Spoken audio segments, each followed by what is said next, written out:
amores, vamos começar a nossa aula. A nossa aula agora é de natureza e sociedade, certo? Você vai pegar o seu livro lá na página 32 e 33, tá bom? Essa aula vai ser bem rapidinho, tá? Olha só quantos bichinhos eu tenho na minha mesa. Eu tenho bichinhos de pelúcia, tenho cachorro, tenho um patinho, tenho um coelhinho, tenho um urso e tenho um arara. São bichinhos que representam animais, tá bom? E olha só, o cachorro, ele tem o corpo coberto de quê? De pelos, muito bem. Quantas patinhas o cachorro tem? 4 patas. Olha o patinho, o pato tem o corpo coberto de penas e vive em casa, é um animal doméstico. O cachorrinho também é um animal doméstico.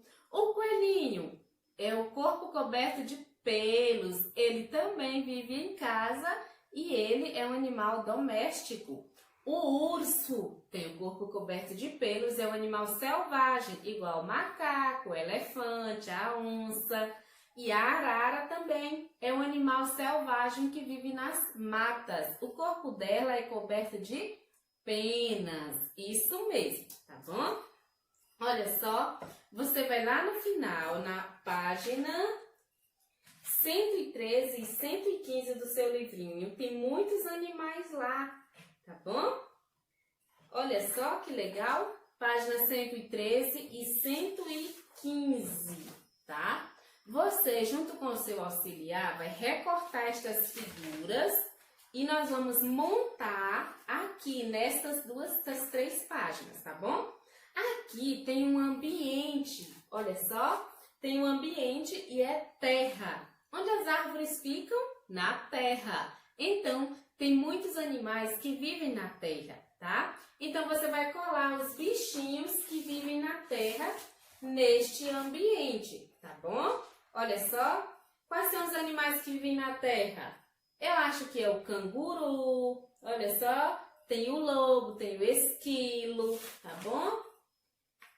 Isso! Aí aqui você vai cobrir o tracejado do nome terra.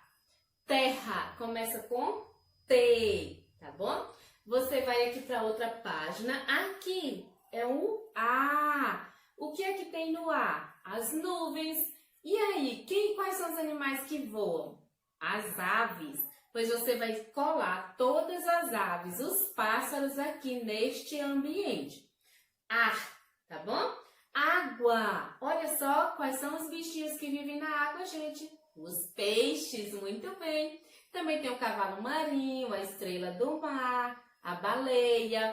Todos esses bichinhos vivem aqui na água. Você vai recortar as figuras e colar aqui, tá bom? Então, os animais eles podem viver na terra, na água e no ar, certo? Beijinhos e tchau, tchau!